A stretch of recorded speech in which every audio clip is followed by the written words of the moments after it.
Hello students, today I explain The Raven and the Fox from class 6 NCERT book.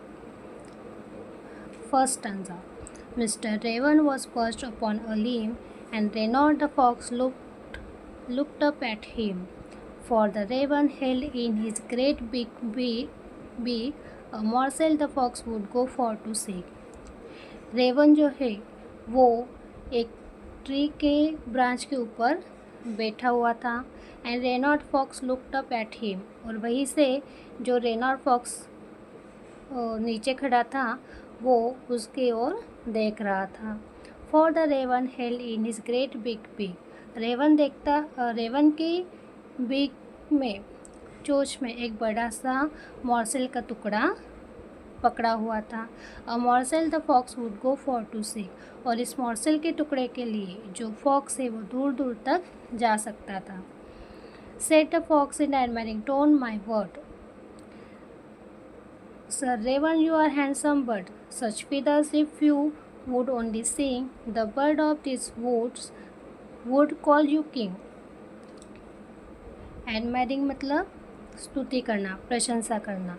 तो जो fox है वो प्रशंसा करते हुए कहता है कि सर रेवन आप बहुत ही हैंडसम बर्ड हो, आप बहुत ही सुंदर बर्ड हो, बहुत ही आपके फीदर्स सुंदर है. If you would only sing, अगर आप थोड़ा गाना भी गा दो तो birds of this woods would call you king, तो ये जो फॉरेस्ट है, जंगल है, इसके आप राजा बन जाओगे. The raven, who did not see the joke, forgot that his voice was just a croak. He opened his beak in his foolish pride, and down fell the morsel the fox had eyed. Raven जो होता है उसे समझ में नहीं आता कि fox उसके साथ सिर्फ एक मजाक कर रहा है.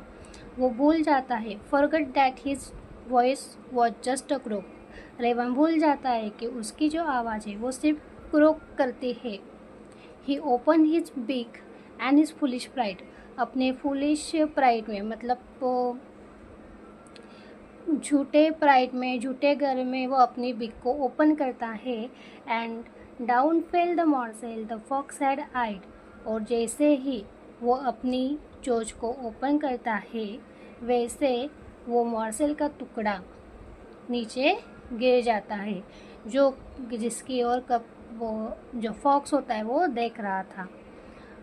हा हा हा, laughed the fox, and now you know, ignore sweet words that make you glow.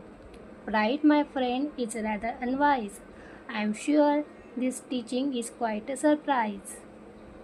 हंसते हुए फॉक्स कहता है, अभी तुम्हें पता होगा कि मैंने तुम्हें इतने अच्छे अच्छे वर्ड तुम्हारे लिए क्यों बोले.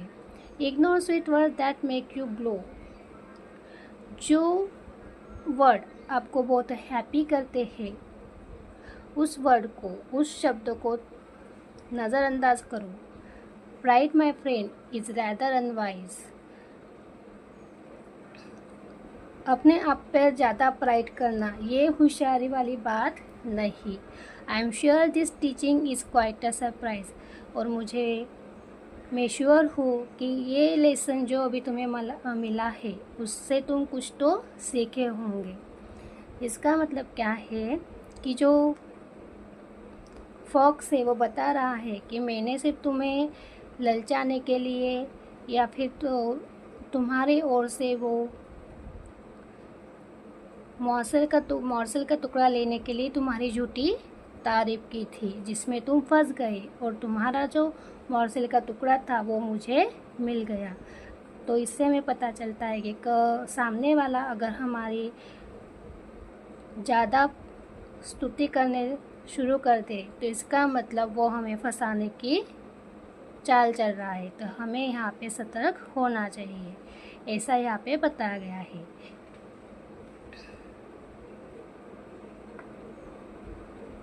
ये जो हमारी पोयम है ये जेन डी ला फॉन्टेन इन्होंने राइट की है.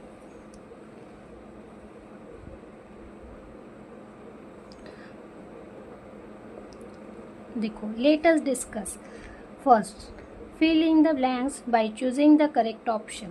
Stanza first. Mr. Raven is a. अभी मिस्टर रेवन जो है वो कौन थे, बर्ड थे या फ्रॉग थे? तो वो एक बर्ड थे, तो यहाँ पे करेक्ट आंसर आएगा bird. The name of the fox is dash. Fox का नेम क्या था? रेनॉल्ड. सो यहाँ पे correct answer Reynold. Mister Raven had dash in his beak. Mister Raven के बिग में क्या था? A piece of food. Answer है a piece of food. Stanza 2. The fox calls the raven a dash bird. Fox ने raven को कैसा bird कहा था? गुड लुकिंग कहा था. झूठी तारीफ की था ना उसने, good looking. The fox asked the raven to dash. Fox ने रेवन को क्या करने के लिए कहा था? सिंग करने के लिए. तो आंसर है sing. The raven and the fox live in the dash. Raven and the fox कहाँ पे रहते थे? वुड्स में. वुड्स मतलब जंगल में. तो यहाँ पे वुड्स का synonyms forest. Stanza 3. The raven dash that he croaked. Raven क्या भूल गया?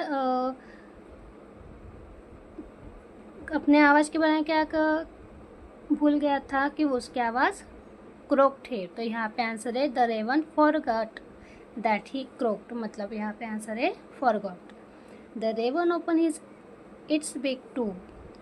रेवन अपनी बिग किस लिए ओपन करते हैं? सिंग करने के लिए. Sir correct answer is sing. The dash fell down. क्या नीचे गिरा? फूड. मॉर्सेल का टुकड़ा एक food. Food is a right answer. Stanza 4. The fox dash at the raven. Fox raven की ओर देख के क्या करता है?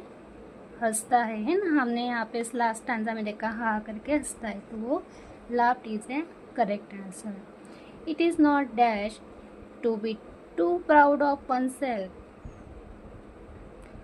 तो यहाँ पे आंसर है वाइज. मतलब it is not wise to be too proud of oneself. खुद के ऊपर ज़्यादा प्राइड करना ये होशियारी की बात नहीं. So correct answer wise. The raven learned a dash. Raven को क्या मिली? सीख मिली. टीचिंग, एक लेसन मिला है. तो यहाँ पे टीचिंग, यही ये आंसर सही है, करेक्ट आंसर है. Okay, so now let us question number 2 देखते हैं. Read the poem again and match the word in column A with their meaning in column B. यहाँ पे हमें column A and column B दिया हुआ है. Column A के अंदर कुछ वर्ड्स बताए और उसके मीनिंग हमें कॉलम B के अंदर दिए हुए हैं.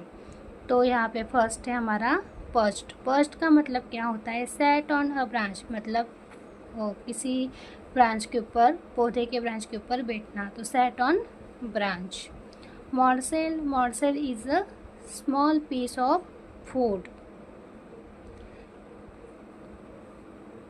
Seek. Seek मतलब to look for something.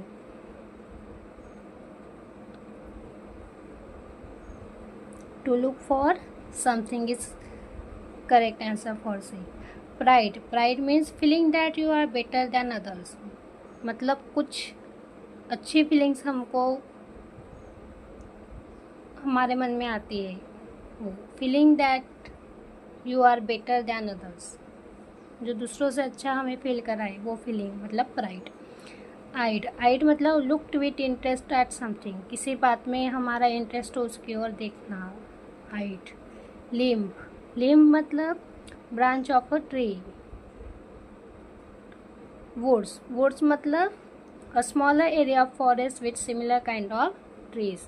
मतलब छोटा सा एक जंगल जो कि एक ही ट्रीज से बना हुआ है.